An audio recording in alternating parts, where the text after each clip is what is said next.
What's up, guys? Balix here, giving you another Hunter Mount run. This time we're going to be talking about Warbringers, and for the reigns of the Jade, Slate, and Amber primordial diehorns. So if you're not familiar with the Warbringers, they're an elite mob that can be found out in the world. This is the spots that they can be found, and they're found in all the coastal zones of Pandaria.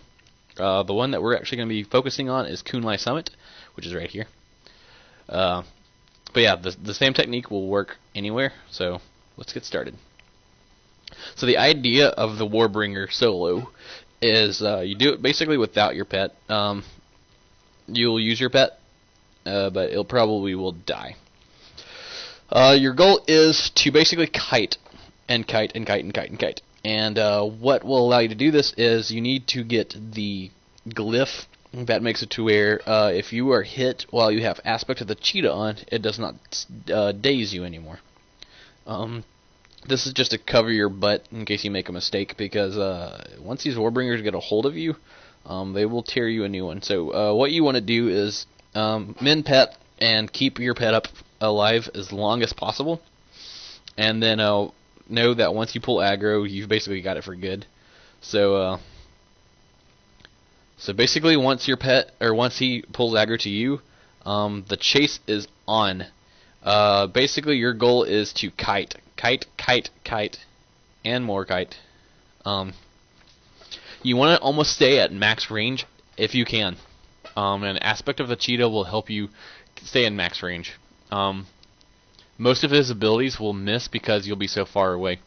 And as you can see, like if he tries to just charge you, he will eventually catch up. But what benefits you is that he stops gas spells.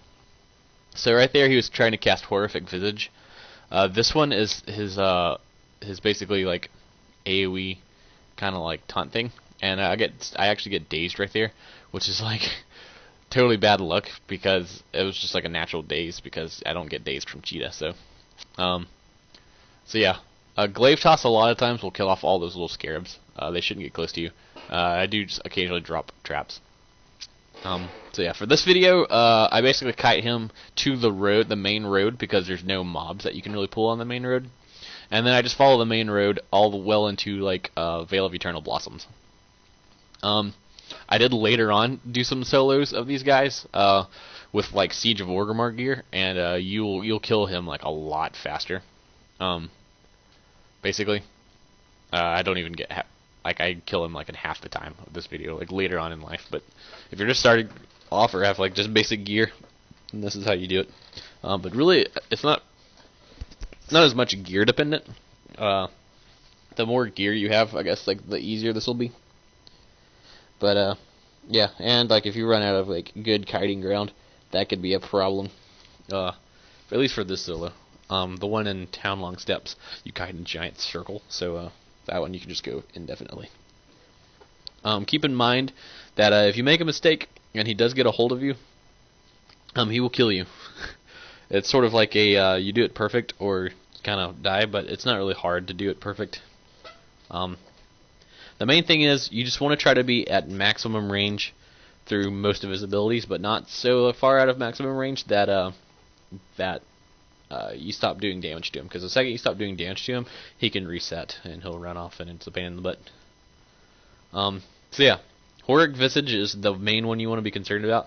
It will AoE, or not really AoE, it'll basically fear you. He'll fear you if you get hit by it, and normally he'll fear you right back towards him, and then he beats you up and you die. So keep that in mind. As long as you keep have cheetah up the whole time, you should stay ahead, but you will have to pop your disengage there a few times throughout the course of this. I have it to where I get a speed boost from my disengage, so that'll definitely help you as well. Sometimes you'll see like that he's not close, but I'll disengage, and that's just sort of kind of to push myself towards the out of range thing. Because if I'm out of range to shoot him when he casts Horrific Visage, it will be out of range to hit me. And so I basically try my best to pop out of range as it's casted, and then get back into range to pop in another shot, so he doesn't like immediately reset after that. So that's really the main thing with a Warbringer, is just kiting and treading on that edge of out of range kind of thing. So you can see there I jumped out back, not really to dodge anything, but just so I have that ground. That's really the main reason.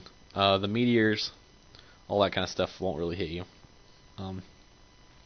Yeah, so yeah, the only real thing he has is just the horrid visage. If you basically, the way I saw it is if I ever found a Warbringer that didn't have horrific visage, then it was like a free solo for me, because there was like nothing I had to watch out for. Like even if he gets close to you, but then stops like halfway, and you're like, if he doesn't have horrific visage, then there's nothing he can hit you with to really stop you from just kiting the crap out of him. Horrific visage is really the one that will just really put a damper in your plans. The ghost sea summons are like way too slow to catch up to you. I mean, you can see the scarabs; they run in like full sprint, and they never catch up to me. They come close, but you know, they never make it. And like I said, you can drop ice traps, you can drop fire traps, you can drop anything you want to, like on the path as you're walking, so that they'll hit that.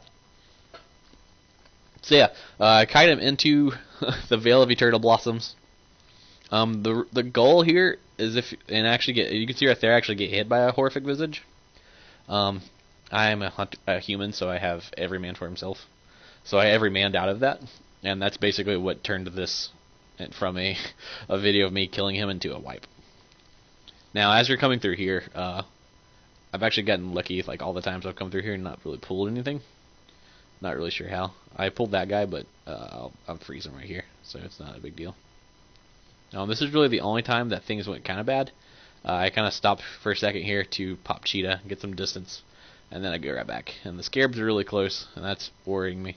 And I actually get tagged by one of them. But so as you can see, like in like situations like this, you don't have to be perfect. And right there, he casts horrific visage, and I just get out of range, so that helped. So yeah, the goal here is when you're when you don't have a good enough gear to get him to the golden pagoda. I don't actually know if you could do this particular method anymore, since the veil is all sorts of blown up. You'll see that obviously this was done before Siege. Actually, you know, now that I think about it, I've never actually done this Warbringer with Siege gear, so that'll probably make it stupidly easy. That was Thunder King gear. I had full Thunder King gear, and I killed him like way before I even got close to the Veil of Eternal Blossoms. So, but yeah, as you can see, I've got him a little under half. You take him to the Golden Pagoda, and all these guys will start joining in with you. And this really helps kill him out. And then basically from here, you can just sort of kite him wherever. Your goal is just to kind of kite him around, and just let them do the rest of the damage. But not doing any damage yourself, because you don't want him to reset, or you don't want any weird shenanigan business. So yeah, I kind of come down this way. You can actually loop back around right here pretty easily if you wanted to. You can go sort of the way I'm going. Go between these rocks, and then curve back up, and take him back through the pagoda, and then go back the whole distance that you just went. But anyway, so I kill him right here. In better gear, you'll kill him way earlier. You don't actually need these pagoda guys, but it just kind of helps. So yeah, if this helped you, then be sure to like and subscribe. This is just for Kunlai. The route will be different for every single one, so keep that in mind. And yeah, I just want to thank you guys for watching, and be sure to subscribe if you want to see more. And if you want to see the routes that I take for any other Warbringer, just let me know, and I'll get that video up for you. So thanks, guys.